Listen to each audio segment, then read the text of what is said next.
Hello hi friends, ನಮ್ಮ ಮನೆಯಲ್ಲಿ ಹಿರಿಯರ ಪೂಜೆ ಯಾವ ರೀತಿ ಆಚರಿಸಿದ್ವಿ ಅಂತ ವಿಡಿಯೋ ಮಾಡ್ತಾ ಇದ್ದೀನಿ. ಪ್ಲೀಸ್ ನಮ್ಮ ಚಾನಲ್ ಇನ್ನೂ ಸಬ್ಸ್ಕ್ರೈಬ್ ಮಾಡ್ಕೊಂಡಿದ್ರೆ ದಯವಿಟ್ಟು ಸಬ್ಸ್ಕ್ರೈಬ್ ಮಾಡ್ಕೊಂಡು ವಿಡಿಯೋ ನೋಡಿ. ಹಾಗೆಲ್ಲ ದಸರಾ ಹಬ್ಬದಲ್ಲಿ ನಾನು ಪೂಜೆ ಮಾಡ್ತಾ ಇದ್ದಿದ್ದು ಮಹಾಲಯ ಅಮಾವಾಸ್ಯೆ ದಿನ ಅಥವಾ ದಸರಾ ಹಬ್ಬದ ಟೈಮಲ್ಲಿ ಆಯುಧ ದಿನ ನಾವು ಆಯುಧ ಪೂಜೆ ದಿನ ಮಾಡ್ತಾ ಇದ್ವಿ. ಆದರೆ ಈಗ ಪಿತೃಪಕ್ಷಕ್ಕಂತಲೇ ಈ ಪಕ್ಷ ಬಂದಿದೆ ಅಂತೆ. ಈ ಟೈಮಲ್ಲೇ ಪೂಜೆ ಮಾಡಿದ್ರೆ ಹಿರಿಯರಿಗೆ ಸಲ್ಲುತ್ತೆ ಅಂತಂದು ಎಲ್ಲ ಈಗಲೇ ಮಾಡ್ತಾ ಇರ್ತಾರೆ. ಹಾಗೆ ನಾನು ಸಹ ಮಕ್ಕಳಿಗೆಲ್ಲ ಭಾನುವಾರ ರಜಾ ಇರುತ್ತಂತ ಭಾನುವಾರನೇ ಇಟ್ಕೊಂಡಿದ್ದೀನಿ ಪೂಜೆ. ನಾವು ಪಕ್ಷದ ಟೈಮಲ್ಲಿ ಹೂವು ಎಲ್ಲ ರೇಟ್ ಕಡಿಮೆನೇ ಇರುತ್ತಲ್ವ, ಅದಕ್ಕೆ ಹೂವನ್ನ ಸ್ವಲ್ಪ ಬಿಡುವನ್ನು ತೊಗೊಂಬಂದು 30 ರೂಪಾಯಿನೇ ಇತ್ತು ಕೆಜಿ ಅಲ್ವಾ, ಅದಕ್ಕೆ ಬಿಡುವನ್ನು ತೊಗೊಂಬಂದು ಕಟ್ಕೊಳ್ತಾ ಇದ್ದೀನಿ. ತುಂಬ ಸಿಂಪಲ್ಲಾಗೆ ಮಾಡ್ಕೊಳ್ತೀವಿ, ಜಾಸ್ತಿ ಜೋರಾಗಿ ಏನು ಮಾಡ್ಕೊಳಕ್ಕೆ ಹೋಗೋದಿಲ್ಲ. ನಾವು ಅತ್ತಿಗೆ ಫ್ಯಾಮಿಲಿ, ನಮ್ಮ ಅಕ್ಕ ಅಷ್ಟು ಜನ ಜಾಸ್ತಿ ಬರೋದಿಲ್ಲ ಇದಕ್ಕೇನೆಲ್ಲ. ಯಾವಾಗಲೂ ಕೆಳಗಡೆ ನೆಲದ ಮೇಲೆ ಕೂರಿಸ್ಕೊಳ್ತಾ ಇದ್ವಿ. ಈ ಸತಿ ಏನೋ ದಕ್ಷಿಣಕ್ಕೆ ಕೂರಿಸ್ಬೇಕು ಅಂತ ಎಲ್ಲ ಹೇಳ್ತಾ ಇದ್ರು. ಅದಕ್ಕೆ ದಕ್ಷಿಣಕ್ಕೆ ಅಂದರೆ ಈ ಕಡೆ ಸ್ವಲ್ಪ ಜಾಗ ಇತ್ತು, ಡೈನಿಂಗ್ ಟೇಬಲ್ ಮೇಲೆ ಕೂರಿಸ್ಬಿಡೋಣ ಹೆಂಗೋ ಸಪ್ರೇಟಾಗಿ ಇರುತ್ತೆ ಅಂತ ಅಂದ್ಬಿಟ್ಟು ಈ ಕಡೆ ಡೈನಿಂಗ್ ಟೇಬಲ್ ಮೇಲೆಲ್ಲ ಅರೇಂಜ್ ಮಾಡಿದ್ದೀನಿ. ಮೊದಲೇ ಕೆಳಗಡೆ ಎಲ್ಲ ನೀಟಾಗಿ ಎಲ್ಲ ಒರೆಸ್ಕೊಂಡ್ಬಿಟ್ಟು ಅದ್ರ ಮೇಲೆ ಬಾಳೆ ಎಲೆ ಹಾಕ್ಬಿಟ್ಟು ಅದ್ರ ಮೇಲೆ ಅಕ್ಕಿ ಹಾಕ್ಕೊಂಡು ಈ ಥರ ಕಳಶ ಎಲ್ಲ ಕೂರಿಸ್ಕೊಂಡಿದ್ದೀನಿ. ಹಾಗೆ ಹಿರಿಯರಿಗೆ ಬಟ್ಟೆ ಏರಿಸ್ಬೇಕಾಗಿರೋದ್ರಿಂದ ಕೆಲವರೆಲ್ಲ ಮಡಚಿ ಇಡ್ತಾರೆ, ನಾವು ಈ ಥರ ಹಾಕ್ಕೊಳ್ತೀವಿ. ಫುಲ್ ಸೀರೆ, blouse, pant piece, shirt piece ಮತ್ತು ಟವಲ್ಲೂ ಸಹ ಎಲ್ಲ ಇಟ್ಟು ಹೂವು ಎಲ್ಲ ಇಟ್ಟು ಪೂಜೆ ಮಾಡ್ಕೊಳ್ಳೋದು ಅಷ್ಟೇ. ಇದಕ್ಕೆ ಈ ಥರ ಒಂಬಾಳೆ ತಗೊಬಂದು ಇಡ್ತೀವಿ ನಮ್ಮ ಕಡೆ ಎಲ್ಲ. ಆ ಕಡೆ ಈ ಕಡೆ ಎಲ್ಲ ಫುಲ್ ದೀಪ ಇಟ್ಬಿಟ್ಟು ಬಟ್ಟೆ ಇಟ್ಟಿರ್ತೀವಲ್ಲ ಅದಕ್ಕೂ ಸಹ ಅರಿಶಿನ ಕುಂಕುಮ ಇಟ್ಕೋಬೇಕು. ಹಾಗೆ ಸ್ವಲ್ಪ ಅಡಿಕೆ ಎಲೆ, ಬಾಳೆಹಣ್ಣು, ಸೇಬೆಹಣ್ಣು, ಒಟ್ಟು ಒಂದು 4 ಥರದ ಹಣ್ಣನ್ನು ಇಟ್ಟು ಸಹ ಪೂಜೆ ಮಾಡ್ಕೊಳ್ತೀವಿ. ಇನ್ನು ತಾತಂಗೆ ಇಷ್ಟ ಆಗಿರೋಂಥ ಬೀಡಿ ಮತ್ತು ಎಣ್ಣೆ ಅದನ್ನು ಸಹ ಇಟ್ಟು ಇಲ್ಲಿ ದೀಪಕ್ಕೆ ಸ್ವಲ್ಪ ಹೂವು ಎಲ್ಲ ಅರೇಂಜ್ ಮಾಡ್ತಾಯಿದ್ದೀನಿ. ನಮ್ಮ ಅತ್ತಿಗೆನೇ ಎಲ್ಲ ರೆಡಿ ಮಾಡಿದ್ದು. ನಾನು ಇಲ್ಲಿ ಅಡುಗೆ ಮಾಡ್ಕೊಳ್ತಾ ಇದ್ದಲ್ಲ ಅಷ್ಟರಲ್ಲಿ ಅತ್ತಿಗೆ ಜೋಡಿಸ್ಕೊಂಡ್ಬಿಟ್ರೆಲ್ಲ.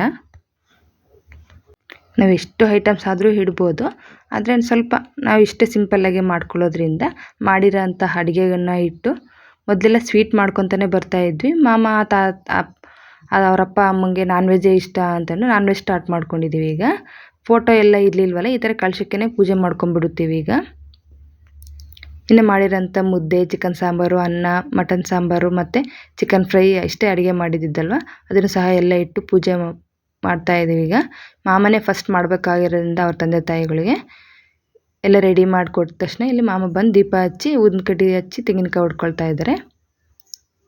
ಈ ಥರ ಮಾಡಲೇಬೇಕಂತೆ, ಅವ್ರ ಪಿತೃಗಳಿಗೆ ಸಮಾಧಾನ ಆಗಬೇಕಂದ್ರೆ ಹಿರಿಯರು ಪೂಜೆ ಮಾಡಿದ್ರೇ ಒಳ್ಳೆಯದಾಗೋದು ಮನೆಗೆ ಅಂತ ಹೇಳ್ತಾರೆ.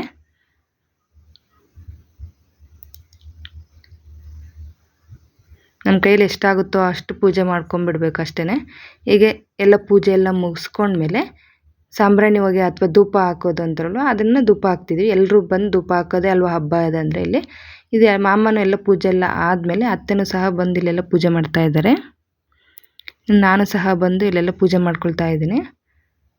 ಮೊದಲು ಸ್ವಲ್ಪ ಅರಿಶಿನ ಕುಂಕುಮ ಮತ್ತು ಹೂವು ಹಾಕಿ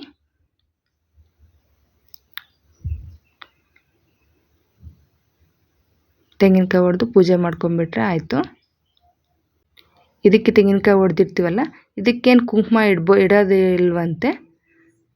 ಒಬ್ಬೊಬ್ಬರು ಒಂದೊಂದು ರೀತಿ ಹೇಳ್ತಾರೆ. ನನಗೆ ತಿಳಿದ ಮಟ್ಟಿಗೆ ನಮ್ಮ ಅತ್ತಿಗೆ ಅವರು ನಾವೆಲ್ಲ ಎಷ್ಟು ಮಾಡ್ಕೊಂಬಂದಿದ್ವಿ ಅದೇ ಥರನೇ ಮಾಡ್ಕೊಂಬಂದಿದ್ದೀವಿ.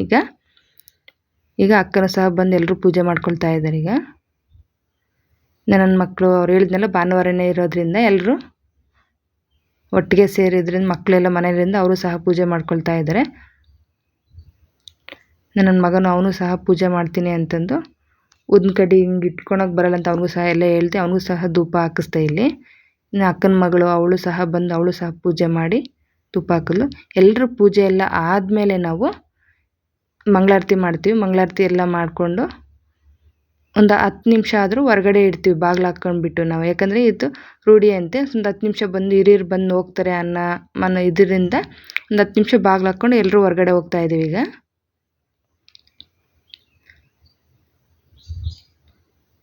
ನೋಡಿ ಒಂದು 10 ನಿಮಿಷ ಎಲ್ಲ ಆಯ್ತಲ್ಲ, ಬಾಗಿಲು ಹಾಕ್ಕೊಂಡು ಈಗ ಹೊರಗಡೆ ಇದ್ದೀವಿ ಒಂದು ಸ್ವಲ್ಪ ಹೊತ್ತು. ಒಂದು ಸ್ವಲ್ಪ ಹೊತ್ತು ಆದ ನಂತರ ಈಗ ಮಾಮ ಹೋಗ್ತಾ ಇದ್ದಾರೆ.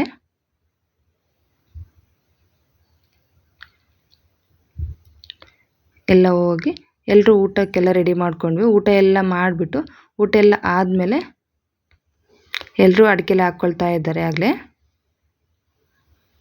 ಈ ಕಡೆ ಅತ್ತಿಗೆನೇ ಎಲ್ರಿಗೂ ಈ ಥರ 2 ಎಲೆ ಅಡಿಕೆ ಮತ್ತು ಸಕ್ಕರೆ ಒಣಕೊಬ್ಬರಿ ಸ್ವಲ್ಪ ಏಲಕ್ಕಿ ಎಲ್ಲ ಹಾಕಿ ಈ ಥರ ಫೋಲ್ಡ್ ಮಾಡಿಕೊಡ್ತಾ ಇದ್ದಾರೆ.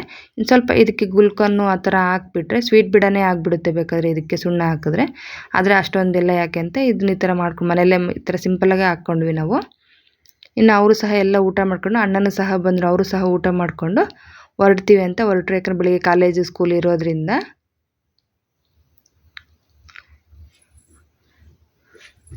ಈ ಕಡೆ ಏನು ಎಲ್ಲರೂ ಹೋದ್ರಲ್ವ ಅಕ್ಕ ಅವರು ಸಹ ಎಲ್ಲ ಹೊರಟ್ರು. ಇನ್ನು ನೈಟ್ ಅಡುಗೆಗೆ ಇನ್ನೇನು ಮಾಡ್ಕೊಳ್ಳೋದು ಅಂತ ಇನ್ನೂ ಮುದ್ದೆ ಸಾಂಬಾರು ಎಲ್ಲ ಇನ್ನೂ ಇತ್ತಲ್ವ, ಅದಕ್ಕೇ ಮಟನ್ ಸಾಂಬಾರು ಸಹ ಇನ್ನೂ ಇದೆ. ಅದಕ್ಕೆ ಸ್ವಲ್ಪ ಚಪಾತಿ ಮಾಡ್ಕೊಂಬಿಡೋಣ ಅಂತಂದು ಚಪಾತಿ ಮಾಡ್ಕೊಳ್ತಾ ಇದ್ದೀನಿ. ಚಪಾತಿ ಆದರೆ ಚೆನ್ನಾಗಿರುತ್ತೆ ಅಂತಂದು ಈ ಥರ ಚಪಾತಿ ಸುಟ್ಕೊಳ್ತಾ ಇದ್ದೀನಿ ಈಗ. ಫ್ರೆಂಡ್ಸ್, ನಿಮ್ಗೆ ಈ ವಿಡಿಯೋ ಹೇಗೆ ಅನ್ನಿಸ್ತು ಅಂತ ಕಾಮೆಂಟ್ ಮಾಡಿ. ನಿಮ್ಮ ಮನೇಲಿ ಯಾವ ರೀತಿ ಹಬ್ಬ ಆಚರಿಸಿದಿ ಅಂತ ಕಾಮೆಂಟ್ ಮಾಡಿ. ಓಕೆ ಫ್ರೆಂಡ್ಸ್, ಬಾಯ್.